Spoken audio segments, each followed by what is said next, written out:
de notre programme d'agriculture et souveraineté alimentaire.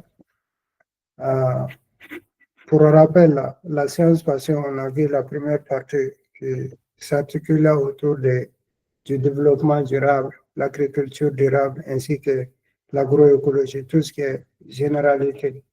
Aujourd'hui, nous allons essayer de voir en spécificité, nous allons voir spécifiquement quelques gestions de pratiques durables en agroécologie ainsi que leur contribution dans la sécurité alimentaire, notamment en Afrique.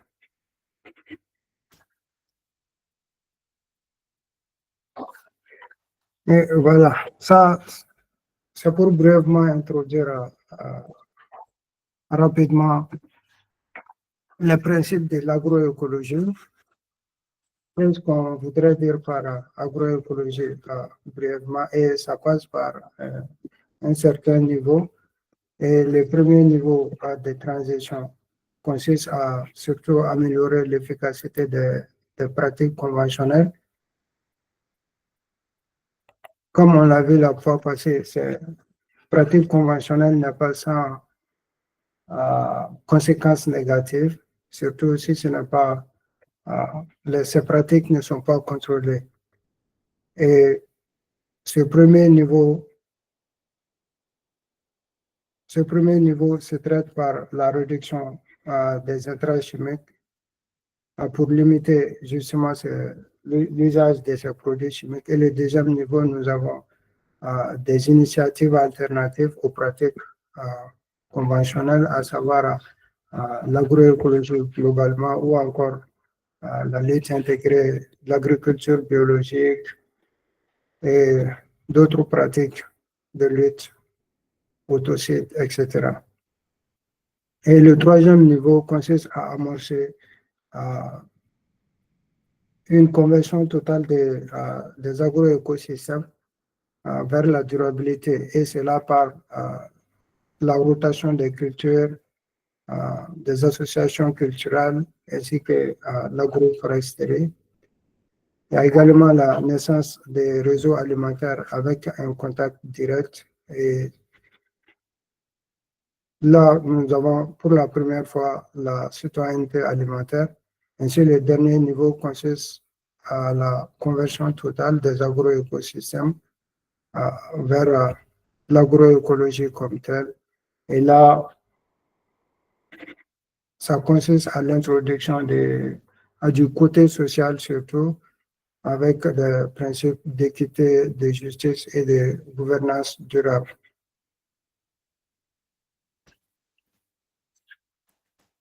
Et nous avons des statistiques en fait alarmantes concernant l'Afrique.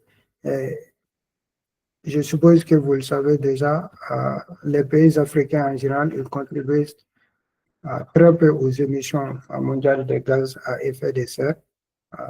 C'est notamment les pays appelés les pays du Nord, on va dire les États-Unis, etc.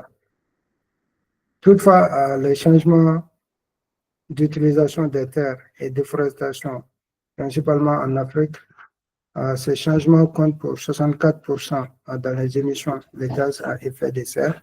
C'est d'où là proviennent les émissions, surtout les émissions de gaz à effet de serre en Afrique. Et d'après les statistiques, jusqu'à 30 à 50% de la savane est brûlée tous les ans. Donc, pour cela, pour remédier à cela, différents choix s'opposent à nous. Et pour faire également justement le choix de pratiques, cela doit être adapté à chaque situation pour répondre en fait aux questions de préservation environnementale en se basant sur les conditions locales de topographie, du sol, de la végétation, ainsi que sur le contexte socio-économique, le dernier volet. Et là, simple attente, nous allons voir quels sont les principes agroécologiques et en se focalisant sur l'aspect sol. Donc, les sols assurent différentes fonctions agricoles. Ils constituent un support à des activités agricoles, notamment, et c'est aussi un réserve d'éléments nutritifs pour les plantes. Quand je dis réserve d'éléments nutritifs, je fais surtout référence aux éléments minéraux comme l'azote, le potassium et surtout le potassium et le phosphore. Donc, pour préserver justement ce sol de façon durable, cela passe par trois grands principes. Et le premier principe correspond à un travail du sol respectueux, on va dire, de l'environnement, car les techniques de préparation du sol ont un impact sur le sol, soit positif ou négatif, car si mal géré, cela pourrait engendrer une dégradation de la structure du sol, ou bien l'accélération de la minéralisation de la matière organique, et aussi la perturbation de la vie, surtout de la vie microbienne du sol. Et rapidement, un exemple de pratique dans le cadre de la gestion durable des sols, nous avons surtout le travail superficiel du sol, de façon traditionnelle à la roue ou à l'échatelobinage. Et le deuxième principe correspond à une fertilisation basée sur les apports organiques, car en effet, les apports organiques améliorent la structure du sol. Ils augmentent également sa capacité à fixer puis à libérer progressivement les éléments minéraux. Ils favorisent également le développement racinaire des plantes. Et comme exemple, aux apports organiques, nous avons l'apport de la fumée organique, soit de fond ou de couverture. Donc ici, le fumeur organique de fond voudrait dire en fait apporter le fumeur avant l'installation de la culture, juste avant l'installation de la culture, et de couverture lors du cycle en cours de production, soit pour apporter des éléments minéraux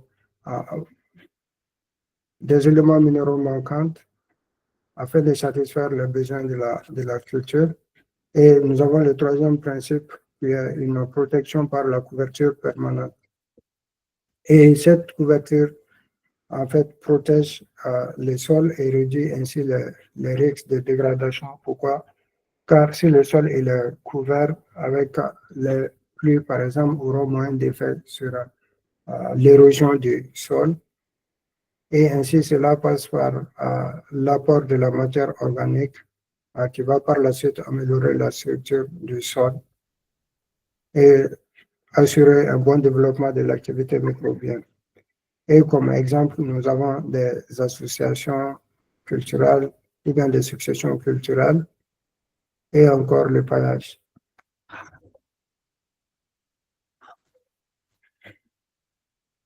Donc, concernant les principes de gestion durable de l'eau, il faut savoir déjà, voilà, l'eau est un agent de transport des éléments minéraux vers les plantes, et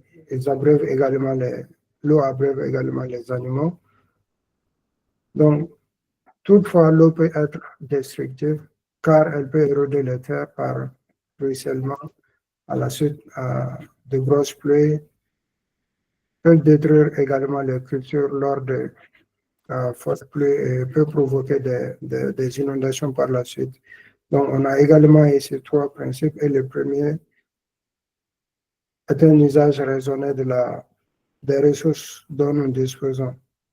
Donc, il s'agit à la fois d'éviter les excès pour les cultures, mais aussi de préserver l'eau qu'on a en mettant en place des dimensionnements à travers des planchers ou bien mettre en place des cultures en cuvette ou sur bouillon. Le deuxième principe correspond à une conservation de l'eau des sols pour limiter les apports tout en assurant un approvisionnement régulier des cultures. Et comme on l'a vu dans le slide précédent, cela passe par l'apport de fumier organique des fonds et possiblement des couvertures également, le paillage, l'association de cultures, etc. Et le dernier principe ici est une protection pollutions, contre les pollutions agricoles, notamment la qualité de l'eau, qui doit être impérativement protégée, et cela passe par l'utilisation d'engrais ou bien de produits de traitement biodégradables. Et là, le dernier principe de gestion durable correspond à une gestion durable des plantes. Et nous avons le premier principe ici correspond à une adaptation à l'agroécosystème et à la demande, car pour un bon développement, le choix des plantes doit tenir compte, voilà, des conditions dans lesquelles elles sont installées. Et voilà, cela fait plutôt référence à l'adaptation à l'agroécosystème. La plante doit également être adaptée à la demande pour que cela soit rentable pour l'agriculteur, et cela doit prendre en compte les habitudes alimentaires et la demande du marché. Et comme exemple, nous avons la production de variétés qui vont être adaptées dans les conditions locales et la mise en place des pépinières pour assurer une production continue. Et le deuxième principe, il s'agit de mettre en place des itinéraires techniques répondant aux besoins des plantes et respectueux de l'environnement. Et comme exemple d'itinéraire, nous avons également l'apport de fumeurs organiques, de fonds et de couvertures, ou bien en faisant appel à la lutte intégrée. Là, je suis en train de mettre l'accent sur les fumeurs organiques, l'apport de des fumeurs organiques, car c'est un élément central dans la préservation du sol. Comme je l'ai dit, cela permet non seulement de protéger la structure du sol, ça permet également la conservation de l'eau, ça réduit l'évaporation de l'eau qui se trouve au niveau du sol. Donc ça, c'est en fait la base. Et la fois passée, on parlait de séquestration du carbone également. Et cette séquestration, elle passe en premier par des amendements organiques. Et nous avons le dernier principe de la promotion de complémentarité. Et cela passe par des associations et des successions culturelles. Et là, nous allons commencer par voir les exemples. Et le premier exemple qu'on a ici, c'est les associations des cultures. Et pour réaliser cela, il s'agit d'abord de mettre en place plusieurs espèces cultivées en même temps sur une même parcelle qui vont avoir des relations de concurrence ou de complémentarité pour l'accès aux facteurs du milieu. L'idéal ici, c'est de mettre en place des cultures qui auront une relation de complémentarité. Et la concurrence est toujours à éviter. Donc, cela passe par trois éléments dont on doit prendre en compte afin de définir les associations. Et le premier, en fait, c'est d'abord se référer au système racinaire des cultures en question, des espèces en question, car associer des plantes au système racinaire différent, comme par exemple les choux et la laitue, et l'accès à l'eau et aux éléments minéraux également doit être pris en compte. Est-ce que toutes les deux cultures sont exigeantes en termes d'éléments minéraux ou bien en termes d'eau? Les deux doivent être complémentaires. Si l'une est exigeante en termes d'éléments minéraux, l'autre doit être peut-être moins exigeant. Comme par exemple, associer les légumineuses, on va dire les légumes pardon, en fruits et les légumes en feuilles. Un autre exemple pourrait être ici également l'association des légumineuses avec les céréales. Pour la complémentarité en termes d'éléments nutritifs, notamment l'azote, il y a également les besoins en lumière et qui correspond à l'association des plantes, par exemple, qui aiment l'ombrage, comme la coriandre ou le persil, à des cultures qui aiment la lumière, comme les piments.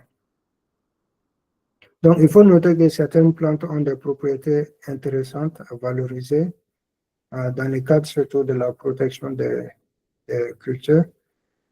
Par exemple, les pieds d'arachide ou d'Euphorbia hirta dans les planches de tomates ou bien les piments ou aubergines permettront de lutter contre les nématodes. Les nématodes sont en effet des vers microscopiques qui engendrent des dégâts d'énormes aux cultures maraîchères. Donc, ces types d'associations pourront pallier aux dégâts causés par ces nématodes. Et un autre exemple, l'oignon ou le basilic, qui permettront de lutter contre la mouche blanche, à cette fois-ci de la tomate. Alors, quels sont les avantages des associations culturelles? L'avantage, déjà, elles permettent d'optimiser la production avec une meilleure occupation de l'espace, réduire l'envahissement par les mauvaises herbes, évidemment, vu que l'espace va être réduit. Elles permettent également l'étalement des récoltes et la diversification des cultures. Toutefois, l'inconvénient de ces associations culturelles pourrait être l'exigence d'avoir accès aux semences diversifiées.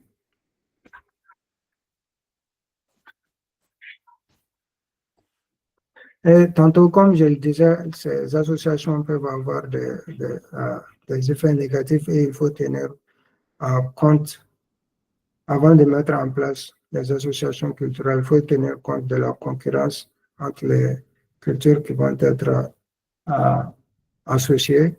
Si la culture est à fort développement ou à faible développement, afin d'éviter l'effet de l'ombrage, il y a également des risques de perte si les maladies et les ravageurs sont communs. Par exemple, en associant les espèces des mêmes familles, si on prend l'exemple des céréales, le maïs ou les sorgho, c'est des espèces, ce sont tous des céréales, des graminées ou poissés.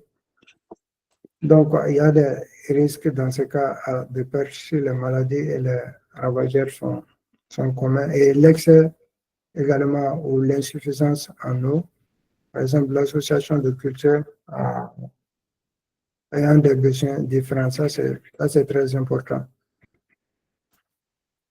Et ce qu'il faut retenir ici, c'est que la diversité est source de sécurité. Le producteur peut tirer avantage justement de complémentarité entre les plantes. Et encore l'exemple des légumineuses et des céréales. Quand les légumineuses, pendant que les légumineuses seront là, pendant que les légumineuses vont assurer l'apport en azote, les céréales vont utiliser ces éléments minéraux, notamment l'azote, pour subvenir à leurs besoins en azote et en même temps pour augmenter les rendements céréales, chose qui est recherchée par l'agriculteur. Et le deuxième exemple ici, c'est les successions de cultures, à la différence des associations culturelles. J'ai oublié de le mentionner ici, nous avons différents types d'associations, soit des associations aléatoires ou bien alignées en ligne, euh, en lignes différentes ou bien dans les bordures, etc. Et pour la succession des cultures, dans les Oui. successions culturelles, la culture, quelqu'un voudrait intervenir? Oui. Ok, Bonsoir. bonsoir. Bonsoir. S'il vous plaît, c'est par rapport à ce que vous venez de dire. Oui, Par rapport à l'association, j'ai mal saisi la partie. ok, Donc, si vous pouvez nous reprendre la partie là. ok. D'accord. Donc, je disais que les associations, ce qu'il faut retenir côté association des cultures, c'est en fait déjà la concurrence. Est-ce que les cultures qui vont être associées euh, seront amenées à concurrencer entre eux en termes d'espace, en termes de lumière, en termes d'eau ou bien en termes d'éléments nutritifs? Et s'il y a, par exemple, une concurrence, ça c'est à éviter. Et par exemple, si je prends l'exemple du maïs ou bien du sorgho ou bien du mil, c'est tous des graminées, des poissons. Donc, ce genre d'associations sont à éviter. Et par exemple, l'association culturelle la plus populaire dans la littérature, c'est surtout l'association des légumineuses avec les céréales, par exemple, on va dire les maïs et l'haricot. Pendant que l'haricot, pendant que l'haricot serait en train d'assurer euh, la fixation d'azote atmosphérique au niveau du sol que les céréales vont utiliser, les céréales, le maïs utilisera cet azote atmosphérique pour subvenir à ses besoins d'azote et améliorer la productivité. Ça, c'est un exemple d'association bénéfique. J'ai donné d'autres exemples d'associations également. Par exemple, l'arachide avec une espèce spontanée qui s'appelle Euphorbita airta. Donc, l'association de ces deux espèces-là avec des planches de tomates permettront d'éviter, de lutter contre les nématodes qui sont des vers microscopiques en général qui causent dégâts d'énormes pertes dans la culture des tomates. Et globalement, voilà, c'est ce qu'il faut retenir concernant les associations de culture. Maintenant, en passant aux successions des cultures, à la différence des associations, euh, c'est dans les cas où les cultures qui sont différentes se succèdent sur une même parcelle et les conditions de mise en œuvre. Par exemple, en prenant le cas des maraîchères, il s'agit de connaître déjà les familles des différentes espèces ainsi que les règles de mise en place de succession culturelle. Et comme méthode, ces successions ne doivent pas être aléatoires et doivent être établies selon les règles euh, suivantes. Et la première règle, c'est d'éviter de cultiver deux fois de suite une plante de la même famille sur la même parcelle successivement afin de limiter la propagation soit des parasites ou bien des maladies souvent propres à une famille de plantes. Exemple des céréales.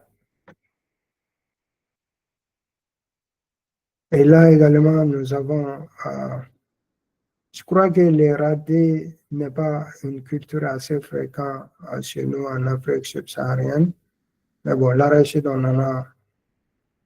Donc, les radis ou l'arachide peuvent rompre les cycles des nématodes qui se développent dans la culture des solanacées. Les solanacées, c'est tout ce qui est tomates, piments, poivrons, aubergines, etc. Et là, ici, comme un autre exemple, la tomate rompt les cycle de la mouche blanche de la carotte, pardon. Donc, l'idéal serait après, par exemple, ici, après une culture de carottes, l'idéal serait sinon même il serait favorable de succéder la culture de la carotte avec la culture de la tomate en cas d'infestation de la mouche blanche pour rompre ce cycle. Et la deuxième règle, c'est d'éviter de cultiver deux fois de suite la même plante pour le même organe. Par exemple, si l'organe souhaité ou bien l'organe produit ici est le fruit, ou bien la feuille ou la racine, afin que les mêmes éléments minéraux ne soient pas apportés, ne soient pas exportés par là. Par exemple, ici, l'exemple des légumes de fruits ici, nous avons la tomate, l'aubergine, poivron, piment, gombo. Donc, vu que toutes ces cultures ont des besoins accrus en potassium, il n'est pas souhaitable, voilà, de succéder soit à la culture de la tomate avec la culture d'aubergine, du poivron ou du gombo. Et de même, des exemples de légumes de feuilles, nous avons la salade, les choux, les persils, qui ont des besoins en éléments azotés. Donc, il serait souhaitable d'éviter la succession d'une de ces cultures par une autre. Et exemple de légumineuses, de légumes racineuses, de légumes à racines, pardon. Les légumes à racines, comme par exemple, ou des tubercules et bulbes, par exemple, ail, oignon, radis, navets ou carottes. Ces cultures ont des besoins cette fois-ci en phosphore. Donc, comme dans le cas précédent, il faut éviter de succéder à ces cultures-là dans la même parcelle. Et la suggestion qui est préconisée ici, c'est après un légume de fruits, succédé par un légume de feuilles ou bien légume de racines, tubercules ou bulbes. Et la troisième règle, c'est de planter en tête des successions les cultures gourmandes, comme par exemple la courge et la courgette, la concombre, tomate, le poivron ou l'aubergine, afin de valoriser l'apport de la matière organique. Et comme exemple, les cultures gourmandes nécessitent des apports de plus de 20 kg de matière organique par planche de 10 mètres carrés, comparé à la culture des carottes et des laitues qui sont moins exigeantes. Par exemple, moins de 20 kg de matière organique sur la même plancher.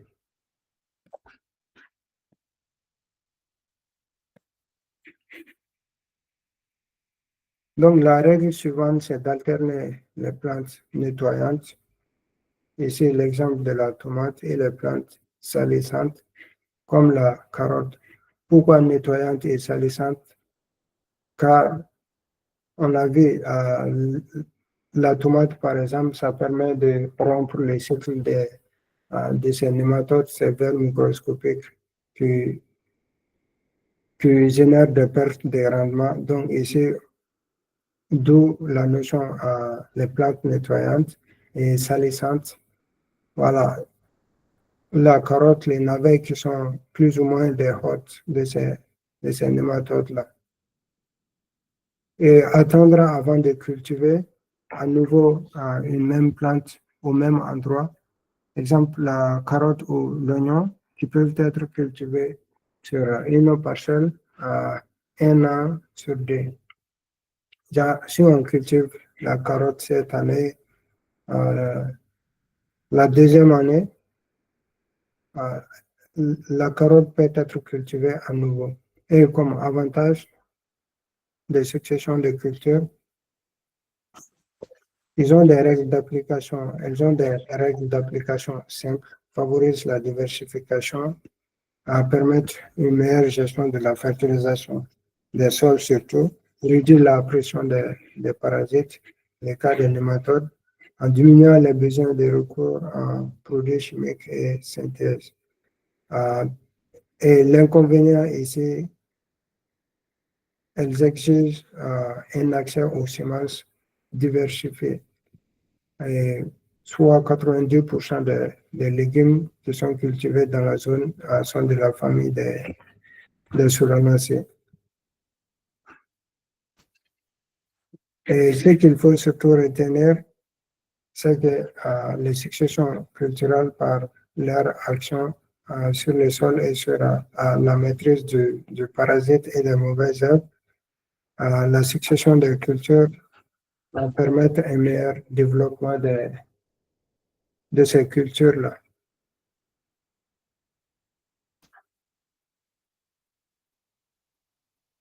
Là, nous avons l'exemple du paillage et les conditions de mise en place du paillage consistent à disposer la paille ou d'autres résidus de végétaux comme les feuilles de nîmes, les plumes de mil, les coques d'arachide et les niébés. Et les contraintes qu'ils ont, c'est que ça nécessite des temps et travaux qui peuvent être plus ou moins importants. Et le principe agroécologique consiste à protéger le sol par une couverture permanente pour améliorer la structure de l'apport d'abord en matière organique, la structure du sol, la rétention à l'eau, etc. Et nous avons quelques avantages et inconvénients cités ici, comme par exemple simple à mettre en place,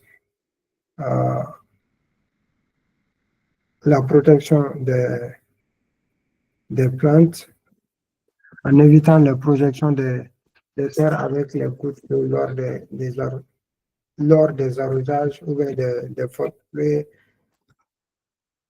Il limite également le développement des mauvaises herbes. Si par exemple l'épaisseur du paillage est suffisante, cela inhibera le développement des mauvaises herbes. Et comme inconvénient, nous avons la demande du temps pour l'installation des pailles. Et ces pailles peuvent attirer parfois les termites, les rats et autres rongeurs.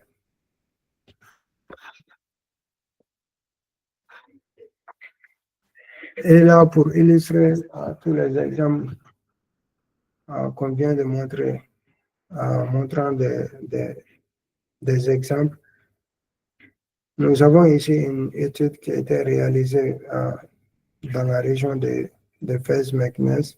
Et l'étude s'intitulait en fait la production et protection biologique de la pomme de terre. Et c'était réalisé lors du projet de fin d'études d'un de mes amis, qui s'appelait Soumaïla Diakité. Et l'idée, c'était de quoi? C'était de comparer ici l'effet de l'apport des engrais conventionnels, du compost simple ou bien du compost enrichi avec les trichoderma aspergillum.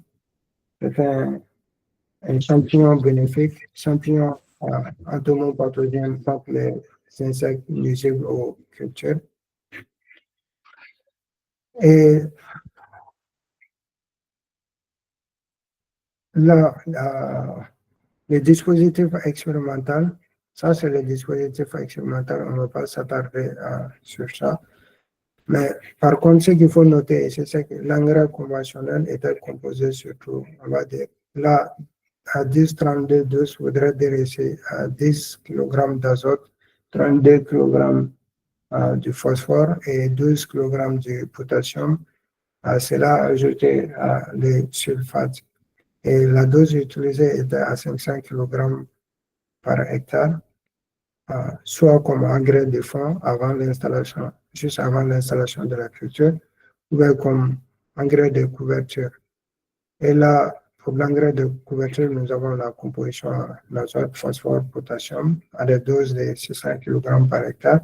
Et pour le compost simple, les doses étaient plus ou moins réduites avec 7 tonnes par hectare comme engrais de fond et 150 kg par hectare comme engrais de couverture. Nous avons également le compost enrichi, la même dose, 7 tonnes par hectare et 150 kg par hectare comme engrais de couverture. Et voilà, comme vous pouvez le constater ici, l'effet sur le rendement de l'application de ces différents types de fertilisants. Nous avons d'un côté l'apport de l'engrais conventionnel, F1 qui correspond ici au compost enrichi, F2 le compost simple. Et il n'y avait pas de différence significative entre, par exemple, l'engrais conventionnel et le compost enrichi. Par contre, bien que minime, une différence significative était observée suite à l'apport du compost simple. Donc, il n'y avait pas une très grande différence à première vue. Et là, c'est les différentes variétés. La première variété, c'était la variété Spunta et la deuxième variété, c'est la variété désirée. Et en poussant plus l'analyse en termes de rendement, et cette fois-ci, en examinant l'effet du paillage, nous avons les deux variétés Spunta et désirée. Déjà, le compost enrichi et le compost simple. On remarque que à chaque fois que le paillage était appliqué, cette fois-ci, c'était le paillage plastique. Voilà, il y a des pour et des contre vis-à-vis de l'utilisation du paillage plastique comparé au paillage organique. Mais bon, comme je l'ai expliqué au départ, ça dépend du contexte, de l'objectif, de la culture et aussi de l'aspect économique. Donc, en revenant sur notre illustration ici, on observe qu'à chaque fois que le paillage était appliqué, les rendements étaient meilleurs avec une différence significative, que ce soit pour la variété Spunta, la variété désirée, avec le compost enrichi ou non enrichi. Et si on vient également au pourcentage de sévérité, pourcentage de sévérité ici, ça fait référence surtout à l'infestation des feuilles par les champignons phytopathogènes. Exemple des champignons phytopathogènes, dans ce cas, c'était la mildiou ou voilà, la mildiou surtout. Il y a la rouille également. Donc, le pourcentage de sévérité, c'est le pourcentage ou bien le nombre de tâches engendrées par la mildiou, par exemple, sur les feuilles de pommes de terre. Et là, nous avons le dispositif expérimental, le témoin négatif, c'est-à-dire la parcelle n'ayant pas reçu de traitement. Nous avons d'autres traitements, par exemple le traitement chimique avec l'oxychlorure de cuivre, ça c'est T1, ça c'est un traitement biologique. Et l'extrait des plantes également, la plante ici c'était Sacchalensis, ou bien l'application d'une bactérie qu'on appelle Bacillus subtilis. Et ce qui est important à noter ici, c'est que la sévérité, le pourcentage de sévérité diminue en fait d'un traitement à un autre comparé au témoin négatif où il n'y avait pas de traitement. Et si on vient, on prend les produits chimiques en question, voilà, les produits chimiques, le résultat n'est pas très différent comparé aux produits alternatifs utilisés. Et voilà, ce qui montre encore, met l'accent sur la possibilité d'utiliser justement ces produits alternatifs à ces produits chimiques, car ces produits alternatifs sont sont sans effet ou moins d'effet vis-à-vis de l'environnement comparé aux produits chimiques qui ont beaucoup d'effets négatifs et parfois indirectement sur la santé humaine, d'où la nécessité de remplacer ces produits chimiques-là par l'usage des produits alternatifs. Et là, par faute de temps, j'ai pas mentionné en fait les coûts de production et les revenus générés à la suite à la suite de la production conventionnelle ou bien la production biologique. Mais il y a en fait un grand écart parce que la première chose qu'il faut noter, la production biologique, le prix de vente est cher, est élevé comparé à la production conventionnelle. Différence, l'exemple frappant, quand vous partez par exemple dans les supermarchés, les produits biologiques sont à part avec des prix exorbitants comparé aux produits conventionnels. Ça, c'est déjà un avantage. Le coût, le coût de revenus, le prix de revenus qui est assez conséquent. Il y a également côté préservation de l'environnement, à la différence des produits chimiques.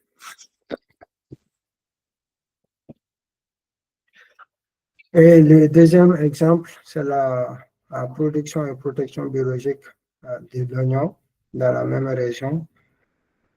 Et là, c'était trois types de paillage, du moins deux types de paillage étaient utilisés, en plus de l'apport de l'engrais conventionnel, ou bien soit des composts enrichis ou non enrichis. Il y avait d'un côté la production d'oignons sans paille, sans l'application du paillage, et d'un autre côté, le paillage simple, et en dernier, l'application, ou sinon même le mélange de la paille avec du compost qu'on appelle paille semi-compostée. Donc là, c'est les trois exemples. Et les types et quantités d'engrais apportés sont là. Et si on regarde les résultats, en termes de rendement par tonne, nous avons d'un côté l'engrais conventionnel, ici le compost enrichi. On l'avait dans le slide précédent, c'était le compost enrichi avec trichoderma argianum, et là c'est le compost simple.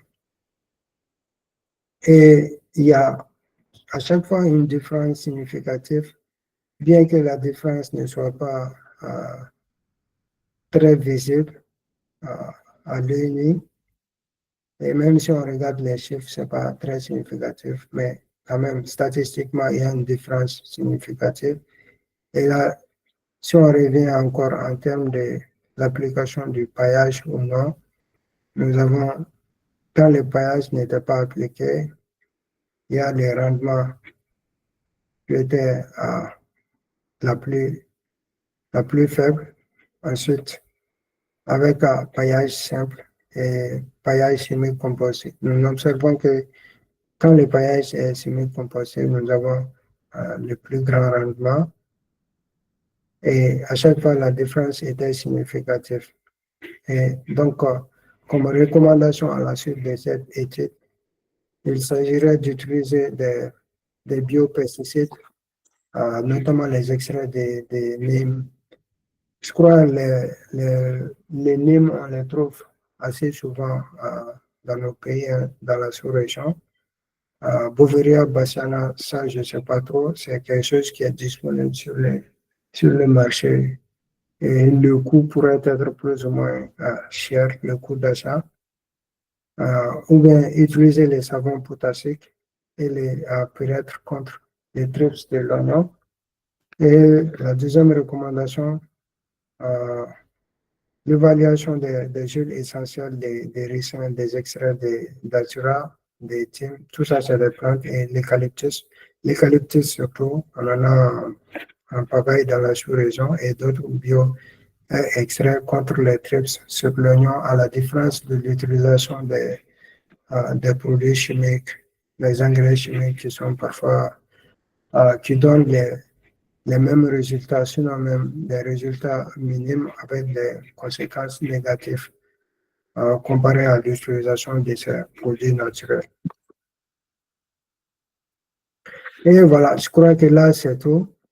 Et avant la séance passée, j'avais reçu des questions concernant, il y avait des questions concernant la disponibilité des organismes de certification au Bénin.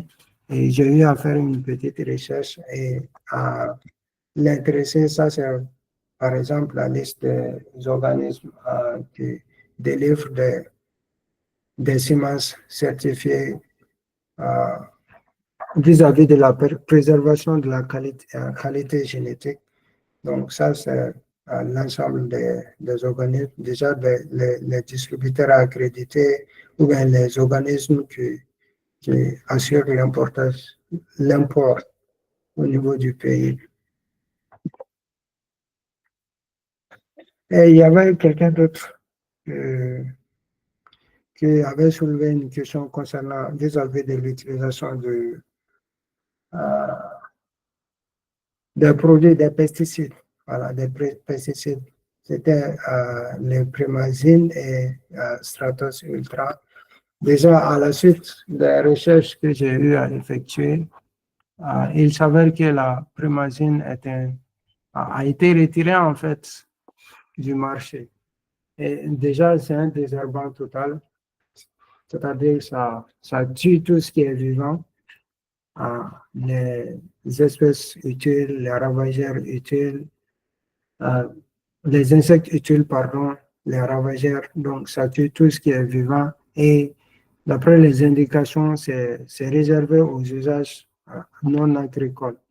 Donc c'est quelque chose qui n'est pas déjà conseillé en agriculture.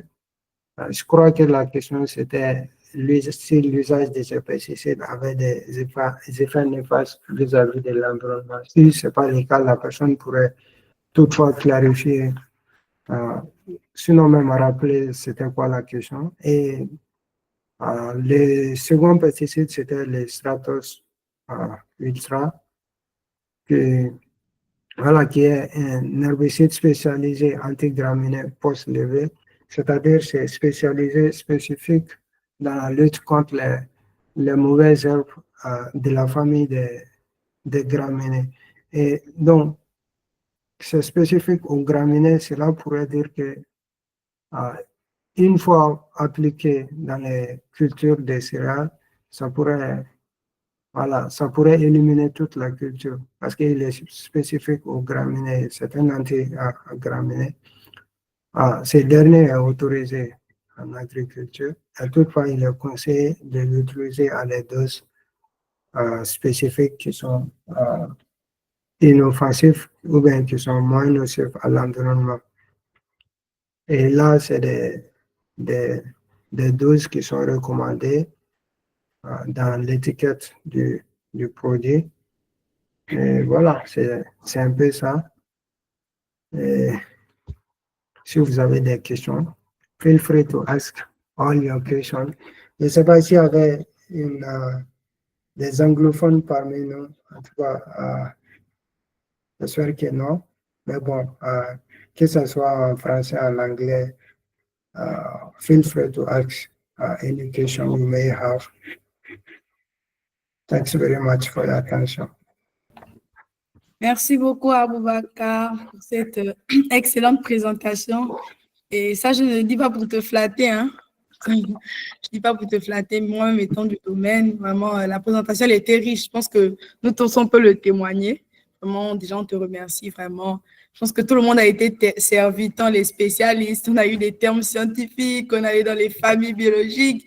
Donc, pour les agriculteurs, voilà, qui ne sont pas forcément dans le domaine, donc vraiment, te remercions vraiment pour la présentation, un peu plus voir les pratiques agricoles. Je pense que chez nous en Afrique, on est un peu plutôt dans le système tu cultives ça. On ne pense pas forcément que je peux faire une culture associée et que je peux en ressortir bénéficiaires, en fait. Et là, avec cette présentation, je pense qu'on a une autre perspective de l'agriculture.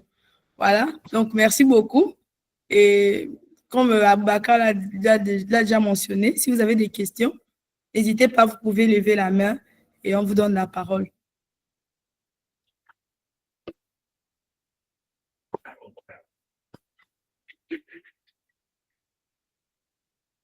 Oui, Monsieur Ouro.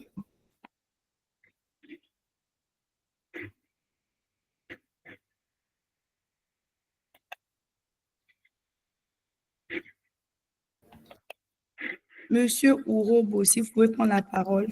D'accord. Bonsoir. Bonsoir. Merci beaucoup pour la présentation.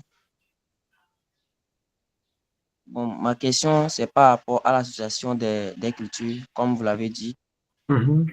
L'association des cultures, vous voulez dire que, est-ce que c'est bon? Bon, le souci, est-ce que c'est bon de, genre, dans une espace de cultiver en même temps le maïs du haricot, comme vous avez donné l'exemple?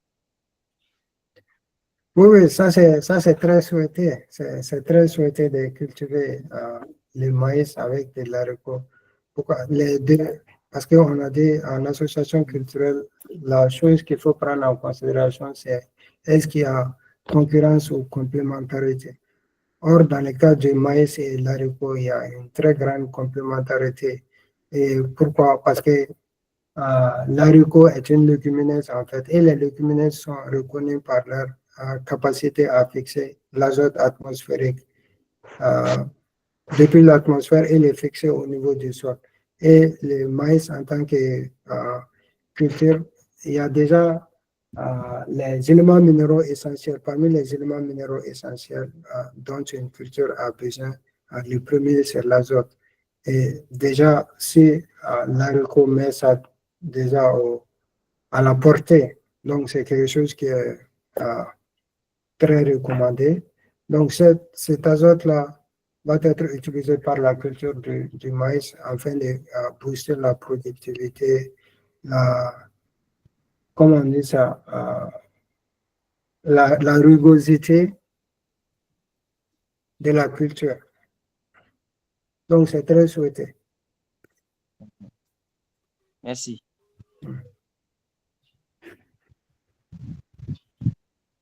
Monsieur Charbel, vous avez la parole. Ok, bonsoir tout le monde, j'espère que vous allez bien. Vraiment, merci beaucoup pour la présentation. Moi, j'ai beaucoup appris. C'est une présentation très riche. Donc, ma question, c'est par rapport aux produits biologiques. Tout à l'heure, le tuteur a dit que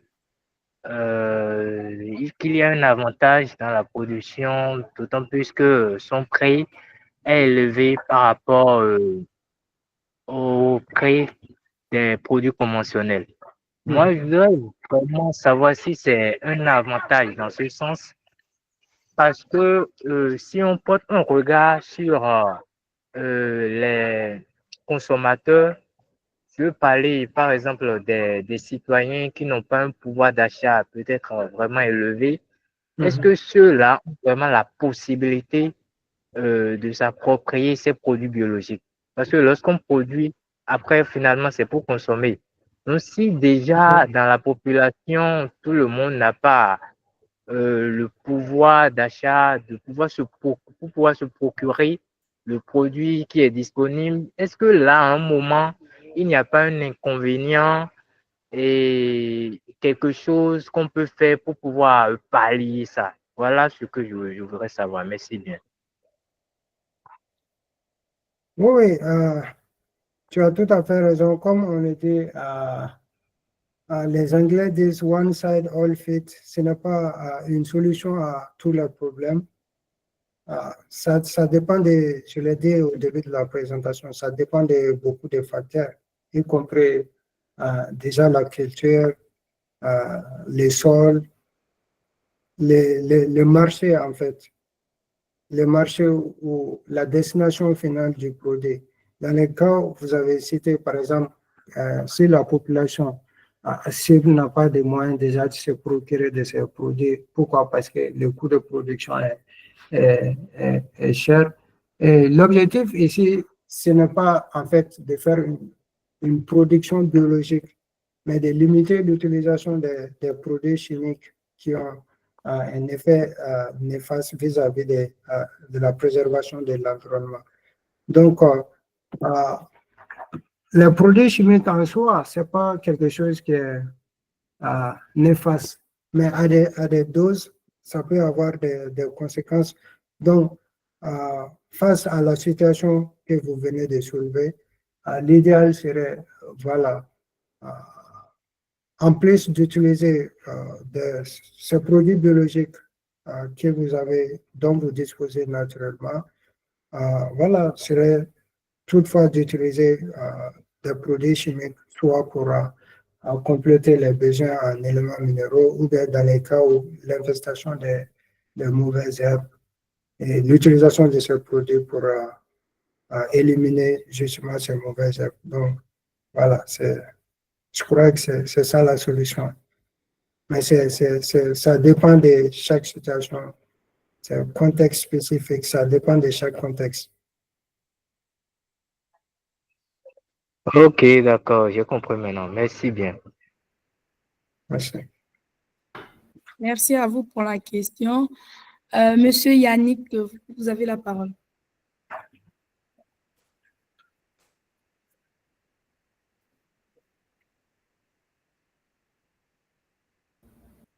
Vous êtes là? Je vois que votre micro, il est ouvert, mais on ne vous entend pas.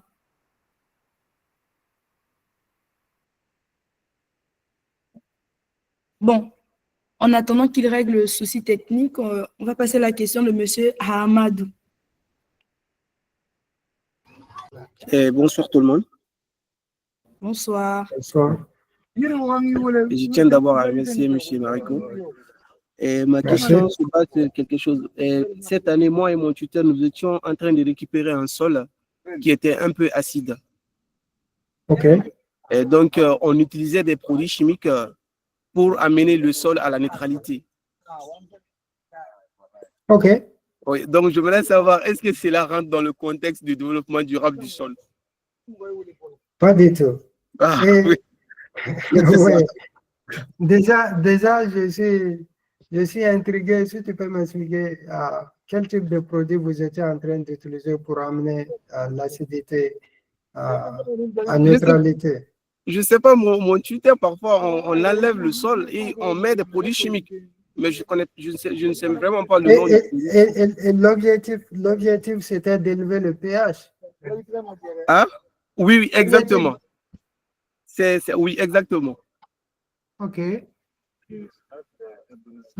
Moi, d'après ce que je sais, par exemple, dans les conditions acides, ce qu'on utilise en général pour élever le pH de telle sorte que ça se rapproche à la neutralité, pH 6,5 ou 7, parce que cette neutralité ou bien cet intervalle est très important pour l'absorption des éléments minéraux, surtout du phosphore.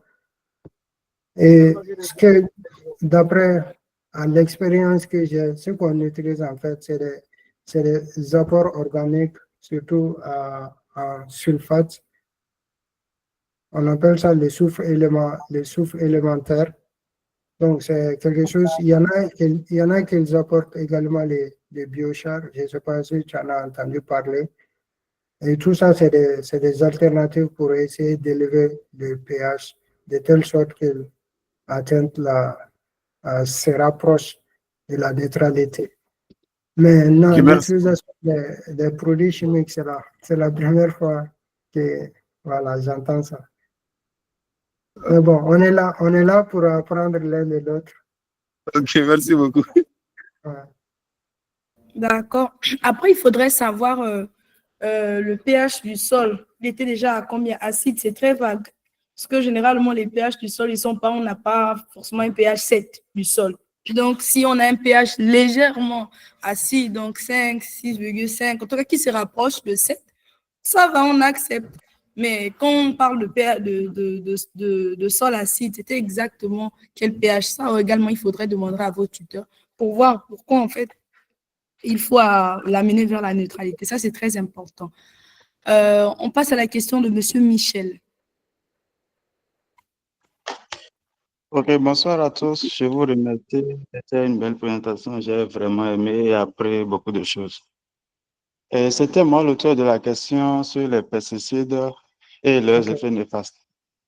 Oui, maintenant, il y avait un second volet à la question auquel je n'ai pas eu de réponse.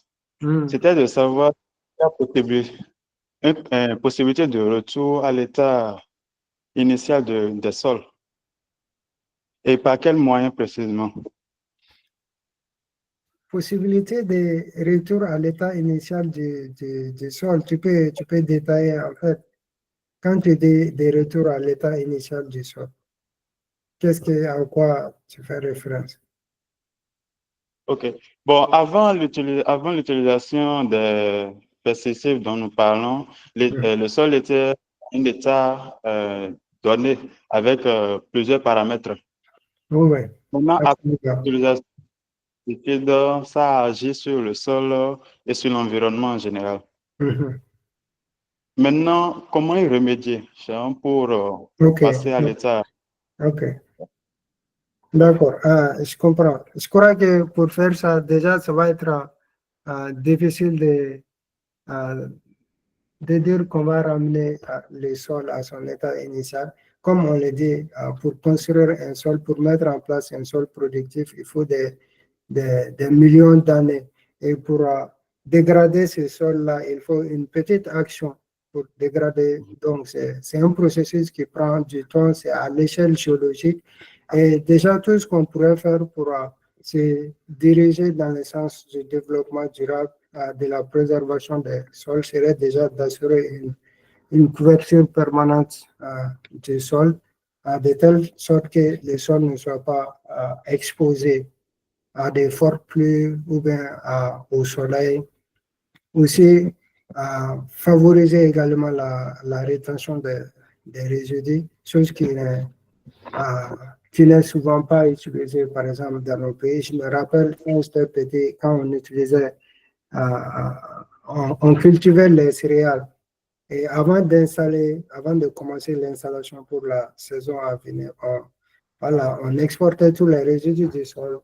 Et il est conseillé en fait de laisser une partie de ces résidus-là. Parce qu'en exportant ces résidus-là, on exporte encore des éléments minéraux qui sont stockés dans ces résidus-là et ça rend le sol sensible à beaucoup d'autres facteurs comme par exemple s'il y a de fortes pluies, etc. Donc, l'approche ou bien la pratique à adopter serait de chaque fois favoriser la rétention des résidus et comme on l'a dit aussi, utiliser par exemple les associations de succession culturelle et compléter l'utilisation des produits chimiques par l'apport des amendements organiques. Okay. Donc, si je comprends bien, il faut privilégier une restauration écologique suite à ça ou même bien avant cela. Non, suite à ça, c'est quelque chose qui se fait à la longue, au fur et à mesure.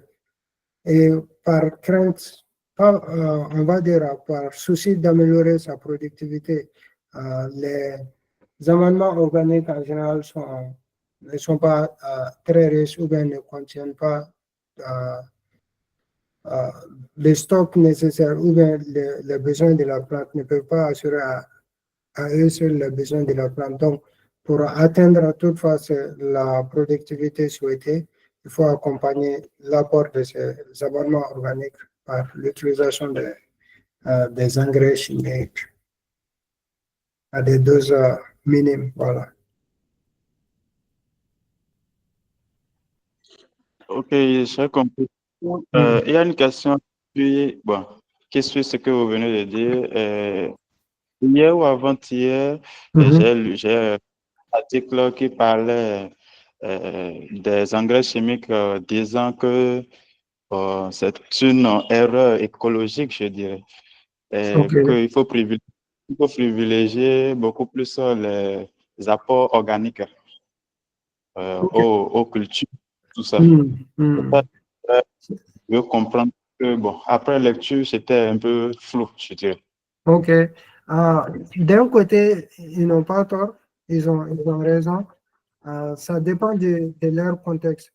Par exemple, si on prend la Chine ou bien l'Europe, c'est des gens, ils utilisent maintenant les engrais chimiques à des doses de plus de 100 kg à l'hectare. Alors qu'en Afrique, on n'arrive même pas à atteindre 50 kg à l'hectare pour la majorité des pays. Donc, déjà, nous, à notre niveau, les sols sont pauvres en éléments minéraux. Donc, l'utilisation des engrais chimiques sont en quelque sorte obligatoires chez nous, en fait, si on veut atteindre une très grande productivité.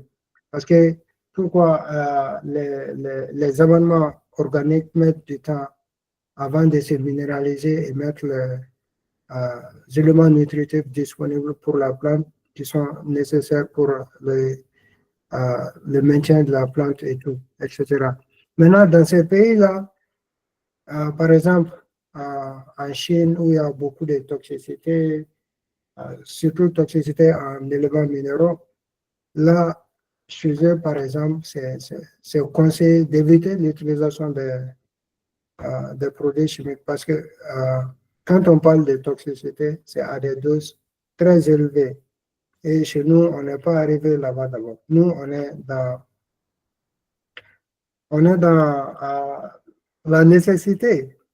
On doit atteindre d'abord ces minimums-là avant de parler de toxicité ou de l'utilisation uniquement des apports organiques. J'espère que j'ai réussi à éclairer un peu ta compréhension. Oui. Mais ce faisant, on impacte l'environnement. C'est pas... Tu peux répéter? Et ce faisant, c'est-à-dire que pour atteindre le niveau minimal, en utilisant ces engrais, on impacte l'environnement négativement, bien sûr. C'est pas... Non, pas forcément. Tantôt, comme je le disais, l'utilisation des engrais chimiques ou des produits chimiques en soi n'est rien de grave. Mais l'utilisation exagérée, c'est ça qui amène à des conséquences négatives. Sinon, si tu es dans la bonne dose, il n'y aura pas de problème. C'est là même qu'on parle de lutte intégrée. La lutte intégrée, c'est-à-dire utiliser tout ce qui est pratique écologique, pratique respectueuse de l'environnement comme les biopesticides ou bien les extraits des plantes ou bien les biofertilisants. Maintenant, c'est l'utilisation de toutes ces alternatives, ça a aussi ses limites. Par exemple, si pour atteindre une certaine productivité, en se basant seulement sur ces produits alternatifs biologiques, sachant que notre sol au départ est très pauvre en éléments nutritifs, ça devient compliqué. Et pour la plante, pour que la plante puisse s'épanouir, la plante a besoin d'un seuil, d'une quantité minimale pour chaque élément nutritif. Ces éléments nutritifs, ils sont au nombre de 17. Ils sont classés en macro-éléments et micro-éléments. Les macro-éléments, c'est déjà l'azote, le phosphore, le potassium, le calcium, le soufre et le cuivre. Donc, ces produits-là, déjà, s'ils ne sont pas... Et une chose importante encore, par exemple, si l'azote est manquant, cela va impacter la capacité de la plante à absorber le phosphore et les autres éléments minéraux, parce que tous ces éléments sont interconnectés. D'accord, merci beaucoup. C'est bon? Oui, c'est bon. Ok, d'accord, merci. Donc, on va pour la question de de Monsieur Yannick. Il arrive à ouvrir son micro. Tout de suite, après, on va prendre la question de Madame Diane ou Mademoiselle, je ne sais pas.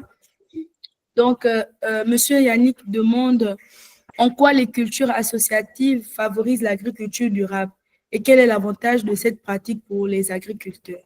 Je réponds. En quoi les cultures associatives favorisent l'agriculture durable et quel est l'avantage de cette pratique pour les agriculteurs? Ces pratiques-là, ça favorise l'agriculture durable. Déjà, ça va réduire les demandes en produits chimiques. Si je prends encore l'exemple classique, l'utilisation, l'association des céréales avec les légumineuses, les maïs et l'haricot. Pendant que l'haricot va réduire les besoins de la culture du maïs en termes d'azote. Donc, cela va diminuer les besoins de la plante en termes de produits chimiques et les maïs en absorbant l'azote atmosphérique qui était fixé déjà par l'haricot. Cela aidera en fait on va dire, à améliorer les rendements, chose qui est souhaitée par l'agriculteur. Je crois que ce qui intéresse l'agriculteur, déjà, c'est même pas pour la majorité la préservation du sol, mais comment améliorer la productivité. Et donc, avec ces éléments, d'un côté, ça contribue à l'agriculture durable en diminuant les apports en produits chimiques. De deux, en améliorant la productivité de l'agriculture. Merci beaucoup, Aboubakar. Pour compléter ce qu'Aboubacar a dit, l'association des cultures, c'est aussi très bénéfique pour la lutte contre les ravageurs.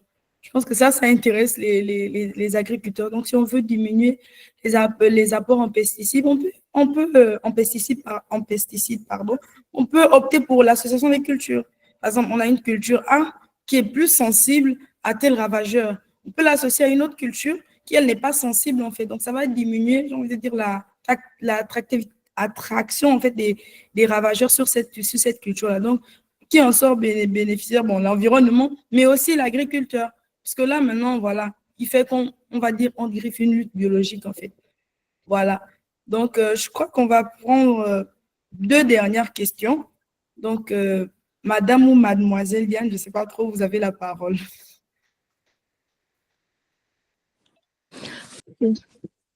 Bonsoir à tous. Bon, ma question est la suivante. Selon vos expériences, est-ce que c'est possible de savoir si le sol est acide ou basique sans toutefois aller au laboratoire ou utiliser un pH-mètre? Oh, ça c'est compliqué. Je crois que la solution serait de passer au laboratoire. Et comme on conseille, même il y a des agriculteurs avec l'expérience, à force de cultiver la terre, ils arrivent à identifier certains problèmes sur la parcelle. Et en prenant connaissance de ces problèmes-là, on peut déjà soupçonner si les sols souffrent d'un problème d'acidité ou on va dire, ou si le sol est basique. Mais il est très recommandé de confirmer ces soupçons en fait au niveau du laboratoire. Parce que le problème,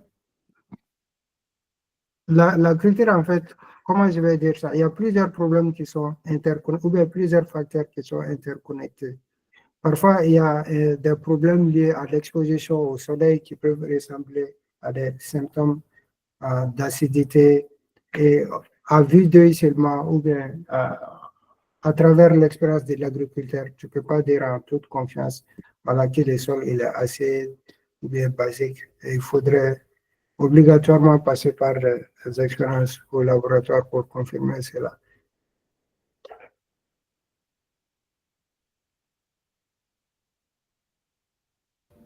D'accord, merci. Donc, Monsieur Ouro, vous avez la parole à nouveau. Donc, vous avez une autre question ou bien?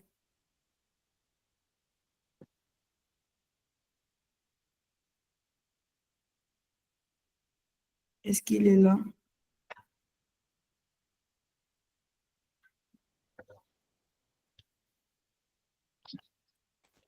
Bon, bah, s'il n'est pas là, je ne sais pas si quelqu'un d'autre a une question. Tout le monde est satisfait, on dirait. C'est bien. Donc, je pense que c'est bon. Waka, je te remets la parole. OK. Merci à tous. Merci pour vos intérêts.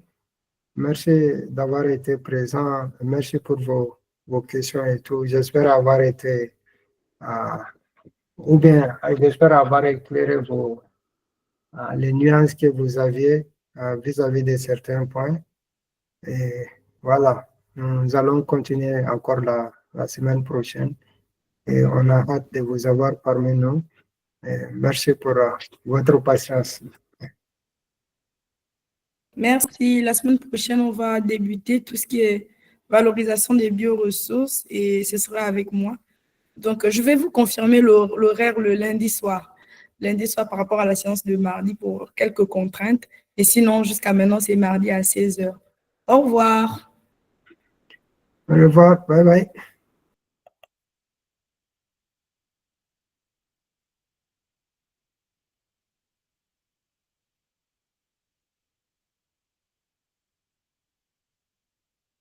Merci, Julie.